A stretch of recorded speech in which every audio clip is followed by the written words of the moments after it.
Hi, everybody. Welcome to partner session number 2, application 101 for City of Water Day. So glad to hear in the poll that many of you are looking to apply because we're going to go over that whole process today, what you need to know, what you need to prepare, and then we'll have time at the end for questions. If you have specific questions for the team here, or if you've got some great broad questions that might apply for everybody, that will be the time, but we'll kind of run through this all first. So it seems like most of you are familiar with City of Water Day if you're here for the application, but I'll just do a quick overview again. This year's City of Water Day is happening on July 25th. We are in the 19th year of City of Water Day, which is kind of crazy to think about. Yeah, this year's going to have a bunch of cool new stuff, or maybe not new, but we're bringing back a lot of the cool things that we've done in the past with City of Water Day. In particular, this year, we're going to also be having the cardboard kayak race, which we'll do as a kickoff event prior to City of Water Day. We'll touch on that a little bit at the end of the webinar. And then our third partner session, which will be June 11th, we'll go over that kickoff event, how to get your materials such as t-shirts and banners. We'll talk about promo for your events once you guys have gone through the application process, won your grants, and now you're hosting your events. But partner session 3 will go over all of the details post application. Next slide. So yeah, theme for this year, as you guys may know, is living with water, celebrating access to the waterways that connect us. This information, I'm not going to read it out to you guys, but it's our theme that we went over in the first webinar. It's available on the cityofwaterday.org website, so you can kind of read through that. But this is something you'll definitely want to keep in mind for your application this year, is how to embed this theme of living with water, not just being around it, seeing it, living with it into your events for this year. So that's the theme that we're looking at. Next slide. And then here's again that big important list of timelines. We'll include this in follow-up emails for you guys. This information is available on the City of Water Day website. But if you want to go ahead and screen grab this right here, a little website screenshot, feel free, go ahead. These are going to be the important dates for City of Water Day this year. So right now we're at April 8th, which is session number 2 to go over the applications. As just a couple with the actual grant application deadline is May 15th. So if you are applying for funding, May 15th. If you're looking to just submit an event, no grant application needed. That deadline is going to be in July, so you have a little bit more time. But I will say the sooner you submit your event to the form, the sooner it goes up on the website and the more promo that your event will have in advance of City of Water Day. So June 1st was when we'll release that toolkit with flyers, templates, materials, language, and that's when we're really going to ramp up starting to do that press, that outreach, listing City of Water Day in website places. So really getting the word out about this year's event. June 11th, we'll have that third session. And then that's when we'll go over, like I said, the kickoff event and some of the additional materials that you'll get outside of the digital toolkit. And then of course, July 22nd is the actual kickoff event, and the 25th is City of Water Day. So a lot of dates to keep in mind coming up, but again, these are all available for you guys online, and you can screenshot this timeline here. Next slide. We kind of mentioned the toolkit already, but just a quick reminder that toolkit will be coming out in June. So as you guys submit your events right now, just thinking through what it is how you're going to want to promo it. That is one of the questions in the application is, thinking about getting the word out there. And we're going to make sure that it's super easy for everybody on the call to make sure that people know about your event and can come, and then we can have some great attendance. So that partner toolkit will come out June 1. The event sitemap will come out later as well, and that will have the actual list, the events map that you guys can look at Google and see where everything's at. That's going to be your listing. They'll go over this in the application later in the webinar, but that event listing is going to be very, very, very important for your event. Making sure that we've got correct start times, meeting locations, description of the event. All that stuff that's in the application is going to be transferred to this event map. So it's, you can absolutely go back and edit and let us know, but making sure that as much information as possible is available to us is going to help get that word out about your event. You can also see the archive photos from previous years if you're looking for some materials or just want to try and find your own face. That photo archive has got a ton of photos. We'll continue to do that this year. So get excited, get ready. That archive of photos is going to continue to grow across City of Water Day. And then last is, as we said, this year, we're going to have t-shirts and banners. We're bringing it back. So get excited. That kickoff event is where you guys will pick that up and we'll go over those details later. All right, next slide. Thank you so much, Aria. Thanks for covering that. And like I said, we went into a little bit more detail on the theme and the major timeline at the last info session. So if you missed that one, be sure to check it out. It's on the website.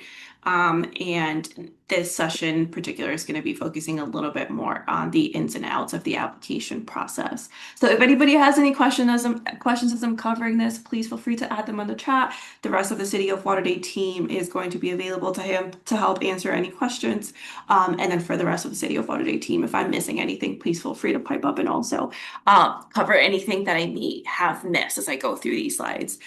So hello everybody again. My name is Leslie Gavares. I am the Community Stewardship Manager with the New York, New Jersey Harbor and Estuary Program and the Hudson River Foundation. I'm going to be covering through these next few minutes our grants process, which some of you are already familiar with. There are a couple of little um, additions this year to the application, so we wanted to make sure that you're aware about that too.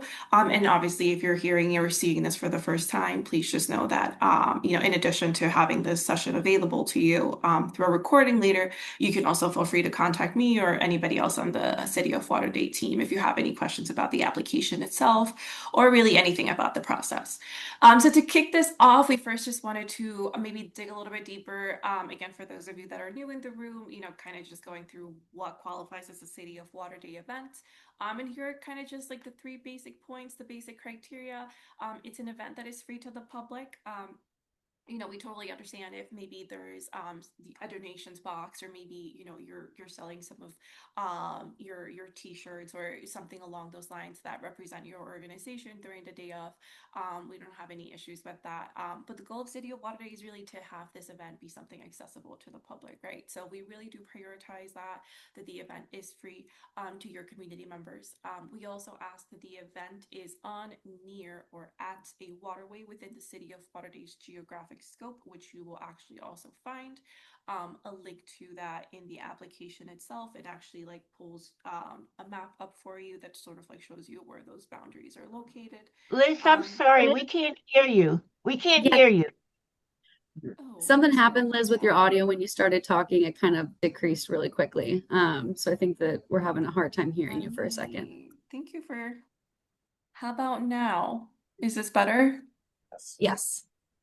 Yeah, okay. Sorry about that. I'm not sure what happened. Maybe my headphones just got a little confused. Okay. Please stop me at any point if you can't hear me anymore. But I was just covering the basic criteria for what qualifies as a City of Lauderdale event. I think you hopefully got the first part that it's free to the public. We also, we qualify it qualifies as a City of Lauderdale event if it is within or connected to a waterway within the City of Lauderdale geographic scope, which you have a link to in the actual application as well. It's in the question that asks you to check off the box. And it's also an in-person event, right? So we want to make sure that again that in at this point these events are engaging your community, that even if perhaps they're not bringing folks directly out onto the water, that there is a connection to that nearest waterfront or that nearest waterway. And we are asking that that be an in-person experience. So that is the basic criteria for what qualifies as a City of Lauderdale program. And so a little bit more about our application. So we just want to make sure that we clarify that whether you are interested in applying for a grant or not, please use the Google form to register your event. A couple of deadlines for you here that Aria mentioned earlier in her timeline. If you are looking to apply for a grant, please know that that grant deadline is May 15th.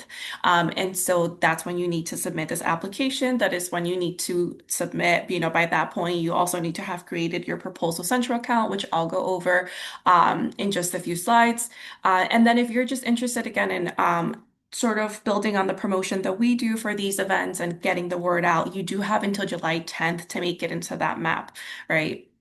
But obviously, you can understand that if we're trying to push out your events and promote them as much as possible, you want to get that event in as soon as you can so that we are promoting those events and we're sharing them with as many partners as possible to elevate all the wonderful work that you're all doing. So remember, if you're just applying for just to have your event up on that map and up on our website, or whether you're applying for a grant, you need to submit that Google form. And then just a reminder that this information is going to be pulled to then go into the map. So when it comes to locations, when it comes to event times, we need that information to be as accurate as possible to make sure that when we're putting it out there for the public to learn about more of your wonderful work, that they have the latest information as well, right? And so just a little reminder about that. We understand that maybe sometimes may change. There's some details around that could still be up in the works. We totally understand that, but we do have a system in place where we will be reaching out to make sure that we have the most accurate information. And we're just going to ask you to please be responsive to us and those emails to make sure that we have the latest information that we are putting out there when it comes to promoting your programs. And then also just be sure to use the appropriate contact information. A couple of times, we've reached out to partners and it just so happens that maybe they've used an email that they don't really use, it's underutilized, or sometimes there's staff transitions. And so sometimes we've actually awarded partners, with the City of Lauderdale Award, but we can't get in touch with them because maybe it was another staff member who applied, or maybe they used sort of like another email that they weren't really thinking about. So please just make sure that when you're filling that form out, we have your main contact information. So we are reaching out to you with important information about your program or about your award.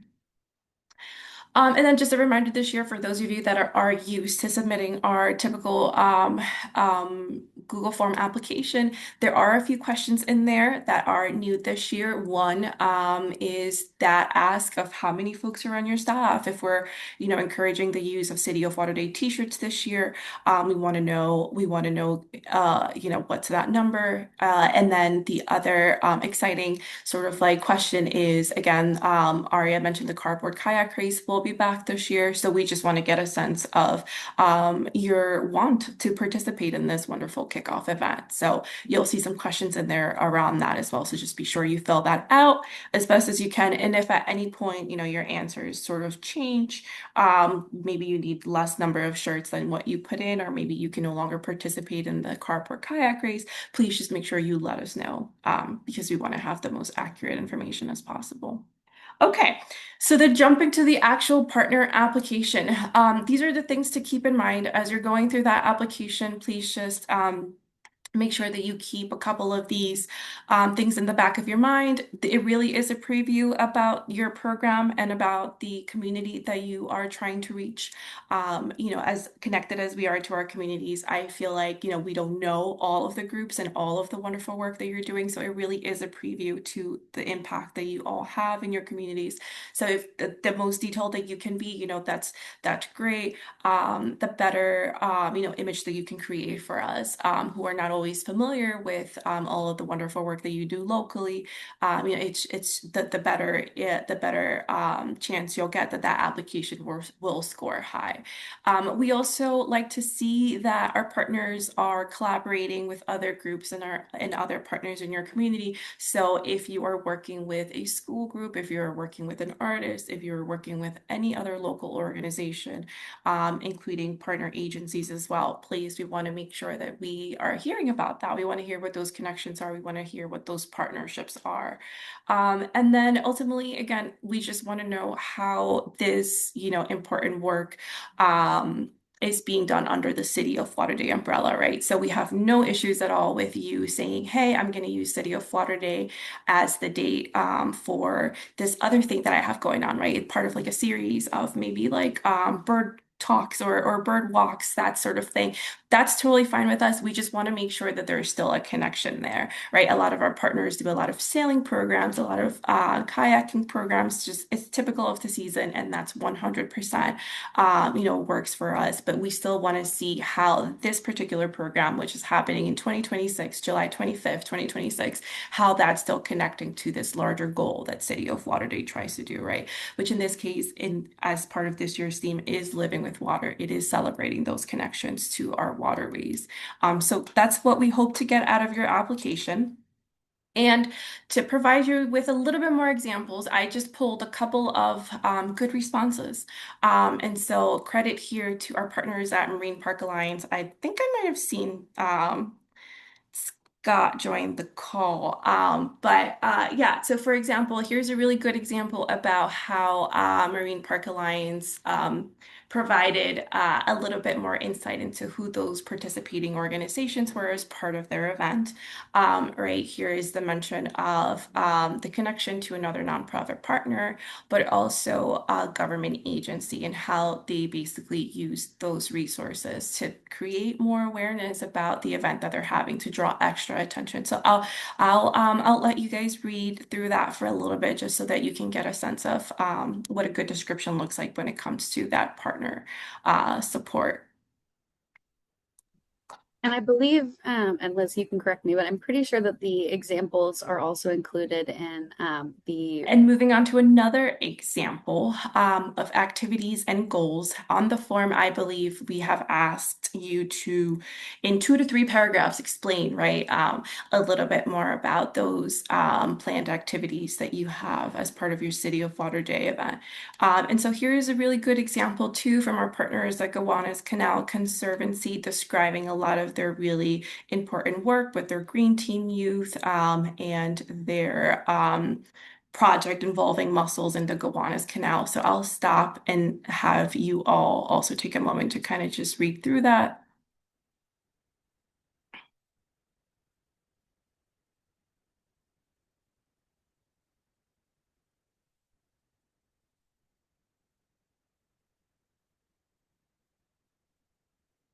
And again, we'll share these slides with you too, and you'll have access to the recording. So if you want to go ahead and take a deeper look as to how these partners, were able to put those descriptions, feel free to revisit these later.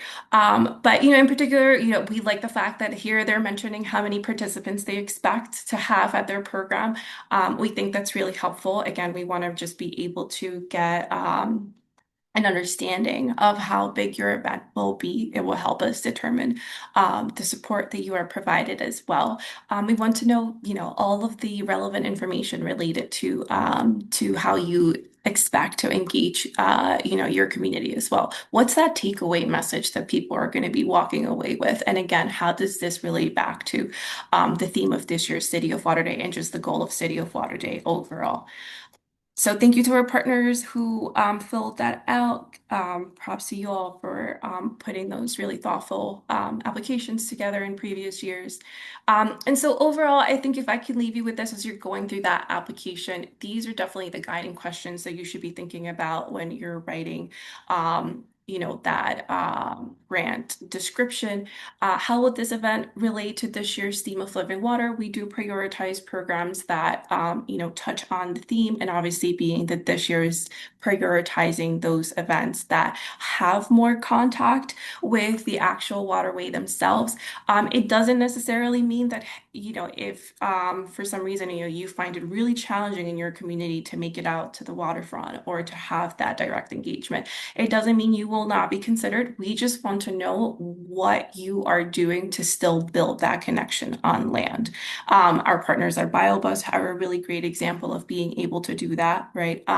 They work a lot with communities in public housing, and they are able to engage a lot of the members into coming onto their BioBuzz and being able to still learn about what's found in their local waterway. How does water quality impact a lot of those organisms? So again, it doesn't, if you can't bring your community out to the waterfront or out to the water to have that direct engagement.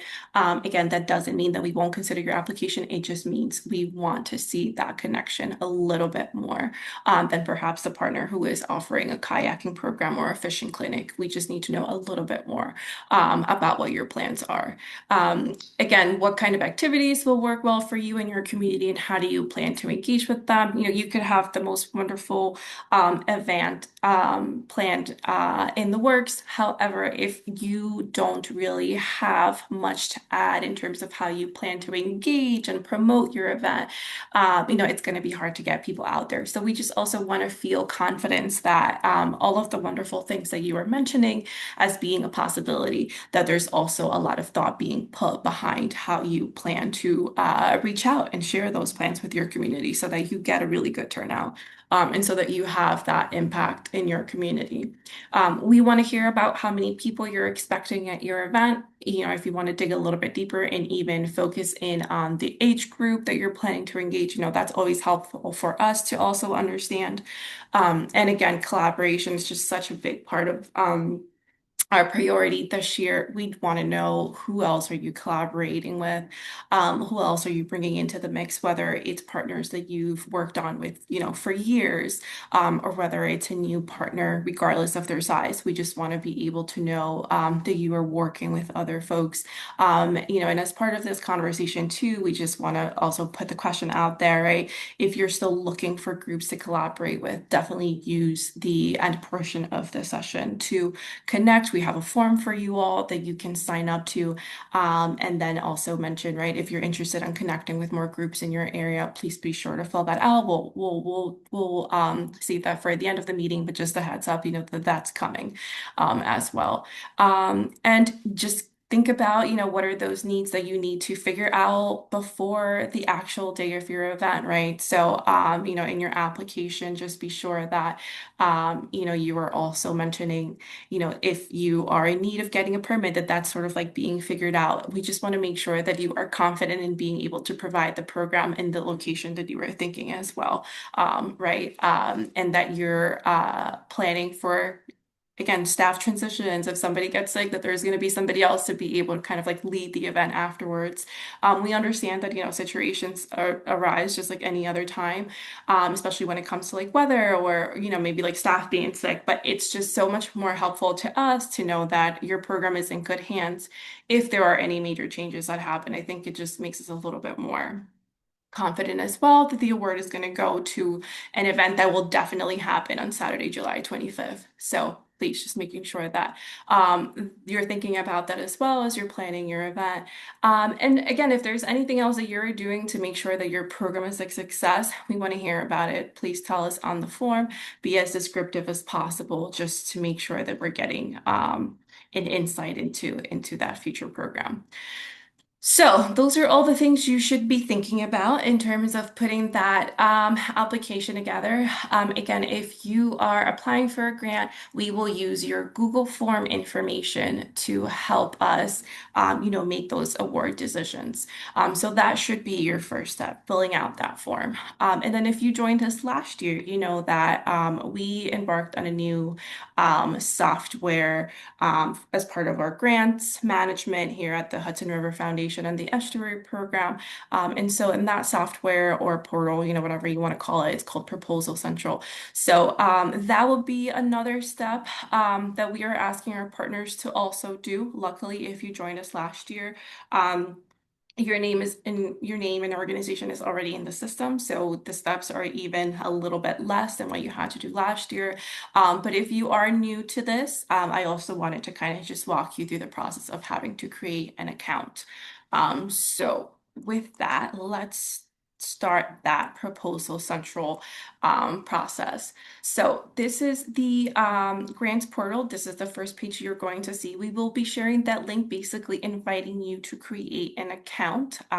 Maybe Zoe, actually, if you don't mind putting in that step-by-step how-to guide as well, like on the chat, so people can begin looking through it. On it, you will find a link that basically says, hey, create an account with us using this link provided. So once you click that, you'll see this top box here on the left asking you for just some really basic information. Once you're able to fill that out, you will get a confirmation email and a number that will help you finish creating that account, and then you will use that information to log back into this portal. Once you're in that portal using the information you just confirmed, you are going to see this window with a series of different tabs. One of them is going to be called Professional Profile. And again, as a reminder, these are for the folks that are creating their account for the first time. If you created this last year, you don't have to worry about these steps. You can just move on to what essentially is step 4. But you're going to go ahead and go to that Professional Profile tab. You're going to see 2 different options on how to add your institution, also known as your organization. You're going to click one of those, whether it's this little circle here on the left that says Add Institution, or whether it's this link right here that says lists, please click here to add one. Either one will take you to the same page, which is this window here, which is going to be asking you for your basic organization's name again, right? So here's the Hudson River Foundation. I used our own organization as an example. We're going to go ahead and put that in. You're going to hit display results, and that list that pops up should have your organization also listed. If for some reason it doesn't, if it does, you're gonna go ahead and click select. If for some reason it doesn't, you are also going to have a chance to request for a new institution to be added. So basically that just says, hey, my organization's not listed on here. It should be, so I don't have to worry about it next year. You're just gonna go ahead and click that request to add a new institution profile, and that'll make sure that it's in the system. So once you have requested to add your organization, this window will pop up. And again, it's just really basic information. It looks a little bit scary just seeing all these boxes, but it really is just your institution's legal name, the position or slash title that you hold, again, that contact email. And if you can make sure that it's the same email that you use for your Google account, that would be great, because this is where the awards are going to go through. So sometimes things can get a little bit confusing if partners are using different emails for their Google form and different emails for the Proposal Central portal. So if we can keep that to being one and the same, that's great. And again, just some basic information, your organization's address as well as a contact phone number. Okay, we're almost there, I promise. So once you go ahead and you add your organization's basic information, you are going to go back to that home with all the tabs. You're going to see, again, remember, this is the professional profile, was where we went ahead and added our information. So just one tab over from that, we're going to see grant opportunities. You're going to click on that tab, and you're just going to write City of Lauderdale in that search bar right here where you see that red arrow. And then this should pop up. It should say City of Lauderdale. I'm using the same pictures from last year, so it should say proposal deadline to 2026. But you're going to go ahead and click Apply Now. And again, a reminder for the folks that applied last year, this is essentially where you would start. You would just log in and go to grant opportunities, do the search bar, and then apply now. This is where those folks can get started. Okay, so then this is what essentially is the application and Proposal Central, just very limited in terms of what we're going to be asking you. We just need an event proposal name. It's the same name that you use for your Google submission. Even if it's something that you're still thinking about changing and promoting differently on your platforms or the flyer, whatever you want to call it, it's okay. But we do just need something. You won't be able to move on to the rest of the sections on Proposal Central if you don't give it a name. So just give it something so you can edit the other fields, and you can always go back and change it later.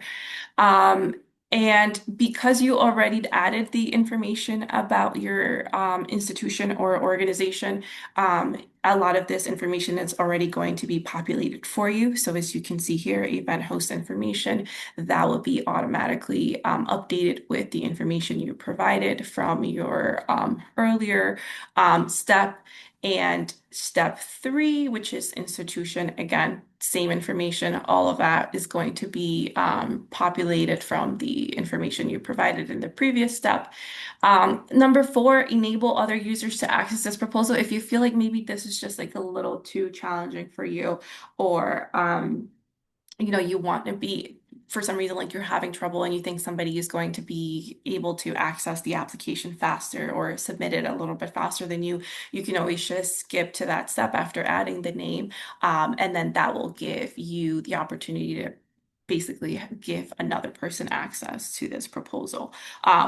We're calling it a proposal, but again, you're not having to fill anything and you're basically just having to create an account. But you should be able to give others the chance to be able to submit through this Also, for example, if you are awarded a grant, we're going to be asking for some financial information to try to make direct deposits as part of the award. So again, if that's not you, it's somebody else who handles that in your organization. That's one way to kind of provide access to another person from your organization to go into the portal and put that information in there. So that's what that option is there for. Okay, we're almost there. Step five, validate. You're just going to hit, validate. Like there are no it's literally just a button that you're going to click. And basically what that's going to do is do like a little search to check that everything that you needed to submit or check off has been, done and nothing's empty or, there aren't any issues. It will tell you if there is a problem. It'll tell you if there's like a field that hasn't been filled in. But if you followed every step till now, you should be good to go and you won't have any issues. And then you really are just ready to hit submit, and your information will be officially in the system. Again, I can't reiterate how much more complicated this seems than what it actually is. But if you do have any questions, we do ask that you go ahead and reach out to the software support line. They are actually very responsive, especially if you reach them by phone. I will say like they probably like can figure things out within 10 to 15 minutes of you calling, if that. So please make sure that you are one, checking out that step-by-step instructions guide, which I believe Zoe has already added to the chat. If you still can't figure it out from there, please make sure that you reach out to them via email. I don't think I've added the email here, but it should be in that go to step-by-step instructions guide. But again, like reaching them through the phone is just so much quicker. And then again, I'm always here, is always here to be able to support you however we can on the back end when it comes to the portal. So always just feel free to also email me. And maybe I'm also going to ask Zoe to add her email on there, just in case for you to have as a backup. But again, it's scarier than it really is. It looks scarier than what it actually is. So please just don't feel discouraged about this. Okay, so with that being said, I am going to pause here for questions about the form, or just really any other questions that people have about the grant process overall. I haven't been able to check on the chat, so I also don't know if maybe there were any questions being asked. But maybe I'll go ahead and Yeah, I can jump in and pause here. answer some of the first If ones. you have any So the questions, cardboard please feel kayak, free to either oh, raise your hand or add them to the chat. can you hear me, Liz? Can you hear us, Liz? Yes. Can you hear Arya? Or Hello? No, sorry, hold on. Oh no, I lost Can you guys hear me? I can hear you, Arya, so I'm not sure. Okay. So just to answer some of the initial questions, yes, we will be emailing everyone today's deck, so you guys can see all of those examples and instructions. As we mentioned, the instructions will also be available on the website. The recording from today will be on the website. So all of this reference materials will be available for everyone who's here, as well as those who weren't able to attend. As for the cardboard kayak race, we are hoping to host it at Hudson River Park this year. So it will be in partnership with the Manhattan Kayak Club. If you guys are familiar with that location, right over there by the Intrepid, in that little alcove is where we will be hosting the cardboard kayak race, and the cardboard kayaks themselves will be built right on the pier there. Just to answer that first question, I think we've got a second question in here, a little bit more specific. Liz, if you want to take that, or maybe Zoe. Yeah, if we're partnering with multiple organizations, are we allowed to mention that we're applying to pass through the funds through our other partners? Do they need to apply separately? The events will be held from the same place and at the same time. So are you saying, Jessica, that you're the fiscal sponsor to other groups that are holding City of Lauderdale events? Well, we will be holding like our own event, but we'll partner with a kayaking group and with one of another environmental org. And in the past, it's like we have staff and we apply for a lot of grants. So like we can just apply and say, like, we're asking for X amount of money, and we will split the money with the partner organizations because they're all interconnected events, but the 3 or 4 of us will be working together on them. So, Absolutely. That's actually what we prefer, right? We like seeing that there are, multiple partners. We actually do prefer that one organization sort of like take the lead and say, hey, I'm the main applicant. But these other organizations are also part of the event, and they have like all of these events that might even start at different times depending on how your program is going to be run. But yeah, that's totally fine. Please just make sure that you are describing that within the application. And that's not to say that like, because we have other festivals that also take place, especially like on the Jersey side, where a lot of different partners are also doing something within the same location, but they come in separately. That's not to say that you can do that as well. That's totally fine. We understand that each, group has a different operating budget. We're very understanding of that too. But we do encourage that if there actually is a lead applicant that can come in and say, hey, we're going to be distributing this, if we're awarded the grant, that's more than fine. And I'll just add that it should be one registration form per event. So even if there's multiple partners, just make sure to list all those partners. And if you're working together on the registration or on the grant application, that's totally fine. But just for the purposes of like sharing the map and sharing the events, just want to be clear about one event per registration form. Yeah, so if you can be, as detailed as you can in terms of, let me just say, for example, like 10 to 11, the boathouse is going to be doing this from 11 to 12. The fishing association is going to be doing, this. If you can kind of like have that listed within the space where your events and activities are going to be listed, that would be super helpful for us because all that information is what Zoe is going to use to then add to the map.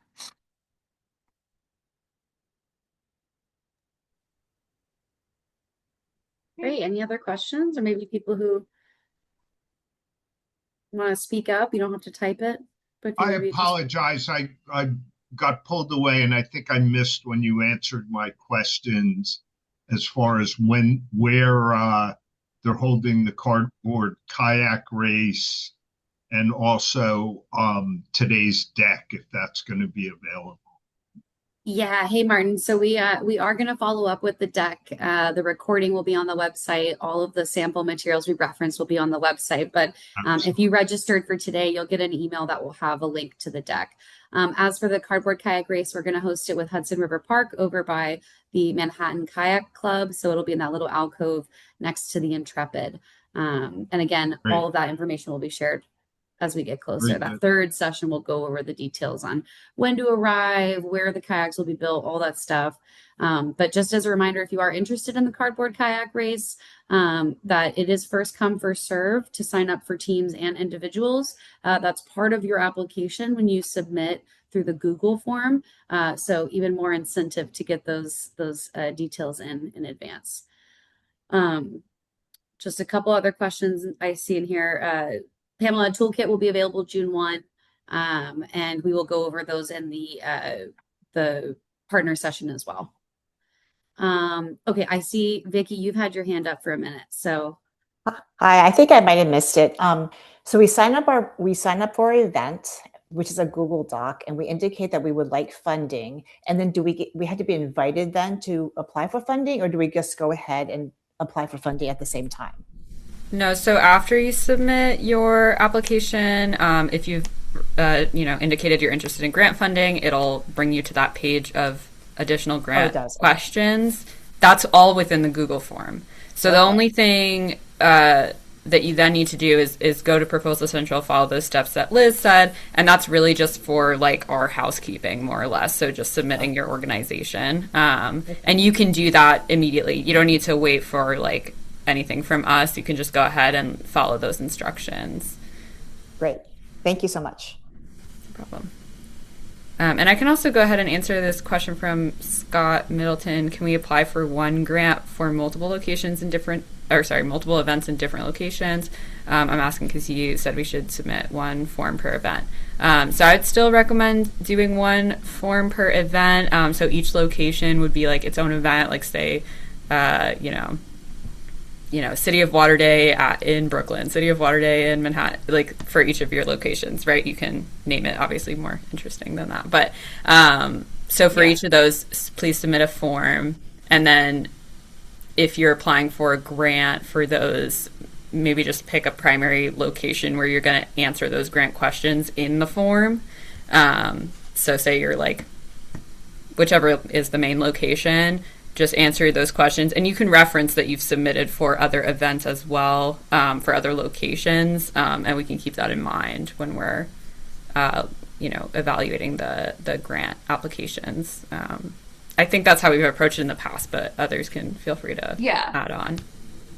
Yeah, no, that's right, Zoe. We have a couple of partners that, find themselves in like sort of the same position, like Billy Oyster Project, for example. It's another partner that because they tend to table at so many events during City of Water Day too. So, those partners would also within their grant application form may want to say like, hey, we'll also be present in this other, at these other events. So, you got it, Zoe. That's definitely the way we would prefer to do it. And then I was trying to see, I saw a question about Newburgh. Where'd it go? Yeah, we also had this question. I can read it. Do the events come as far north as Orange County? We're in Newburgh, New York. So we are, so the answer for that is you are more than welcome to participate in City of Water Day. However, I will say we do have a particular geographic scope where we like to reserve and prioritize our grants. You'll actually be able to see a map of that within the application itself. It's in the question that asks where will your event take place. So you have to sort of fall within that red boundary in order to be considered for a grant. But again, if you want to participate as a partner, you want to be featured in our map, you want to be featured, in our communications, you are more than welcome to still sign up and join us, and we will still share your event. Then I saw Scott's question. I think, Aria, you answered Pamela's question about the toolkit. David also put in some more info about that cardboard race at Pier 84. All City Water Day event hosts are invited to come and enjoy the fun, whether or not you're able to participate in a team. There's going to be a lot more stuff to do at the kickoff event. Like we mentioned, t-shirts, banners, networking, potluck. Like there's going to be lots to do at that kickoff event. So definitely put it on your calendar, whether or not you're planning on getting in the water. Yeah. And then I see Shannon's question here. Can the events be held in public parks or will we need a permit for that? We've definitely had lots of City of Water Days at public parks before, whether they're county owned or municipally owned. I would say, that would be up to you and your organization and your individual plans. It's really just dependent on where you're located and what you would like to do. And, every community comes with a different process. So I would just make sure that you're trying to figure out what those pieces are in order for you to figure out. I know, for example, that in Patterson, where I'm from, you might have to do a couple of forms that you need to submit in order to save the date for your event at a public park. So just make sure that you're sort of trying to figure out what those pieces are now, if that's where you're interested in having your event. Yeah, we, as part of City of Water Day, we do not help with acquiring permits. That's something that you guys would have to do as part of your event hosting process. The permits would be your responsibility. However, NYC Parks is familiar with City of Water Day. We've been around for almost 20 years. They know what this event is. So when it comes to, applying for that permit, unless you're trying to do something crazy, I don't think that it shouldn't be too much of an issue.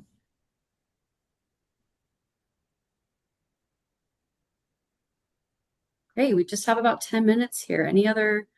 These are all great questions, everybody. Yes, Not only just to answer yourselves, but for everybody in the room here. I'm sure there's been a lot of people who have had overlapping questions. So thanks for putting those in there. I can just chime in with another note, and Liz touched on this, but I know that a lot of times you might be planning an event and then things might come up that require you to change either like the timing, the location, or maybe the timing of when certain things are happening within your event. So we will be reaching out again to like validate and confirm all that information when we get closer to the date. But I just want to remind folks, like, I think in the past we have had an editable form that you could go back and change. But instead, this year, we just would like you to send any of those changes to us as soon as possible. So, like, if there are any changes that come up, we totally understand. Just please do share that with us, and then look out for that confirmation as we get closer to the date.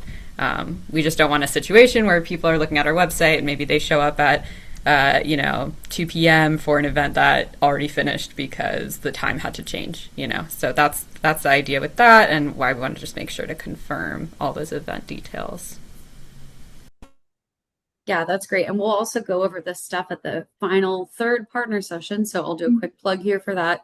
As I mentioned, toolkit's coming out on the 1st. Of course, if you're applying for grants, those applications will be done and in. But the third partner session is happening on June 11th. That registration will be available on the City of Lauderdale website. We'll also include it in the follow-up email, so you can just go ahead and block that Zoom off now. And that partner session, we will go over the toolkits, the events website, confirmations, all of these materials that we've talked about for you to pick up. So please don't disregard that third session. It is just as important as these first two. And we look forward to seeing you guys then. Yeah, I wanted to just take a moment to, since I'm not seeing any more questions come in, because we definitely want to prioritize those for you all. I wanted to just get a sense of maybe like Zoe, we could run that poll. Again, we mentioned earlier that one of the goals as co-hosts of these of City of Lauderdale, we want to be able to connect you with partners if you're still looking for them, being that it's such an important part of our grants application. So just running a quick poll here, if you're still looking to collaborate with other City of Lauderdale partners, we're trying to see where you are at. And we'll include that in the follow-up email. We mentioned a spreadsheet where you guys can put out a request for partners, or if you're looking to make connections, that spreadsheet is not on the public website. It's just for people who've been attending these webinars, and that will be in the follow-up email. So definitely keep an eye out for that, and that can be a great way to make those connections as well. Yeah, Zoe actually just added that link to the chat. Perfect. So, yeah, if you look through it, it just asks for your basic organization information, right? A contact info, anticipated event location, right? So where, even if it's not something that you've completely like confirmed, where are you thinking about, having that City of Lauderdale event? What kind of activities are you planning to hold? And then again, like what are the activities or the partners that you're interested in incorporating or partnering with? What we'll do on our end is we'll try to like help make those connections as much as possible.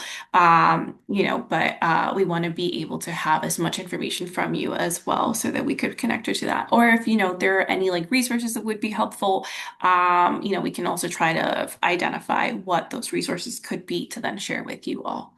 But please be sure to make use of that form.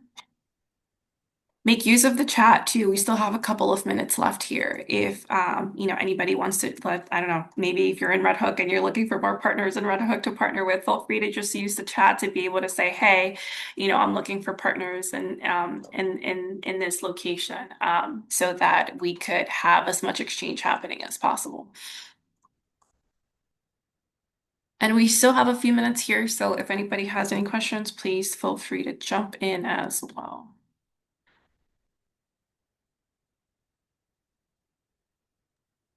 I can see that a lot of folks are using that Google Sheet already.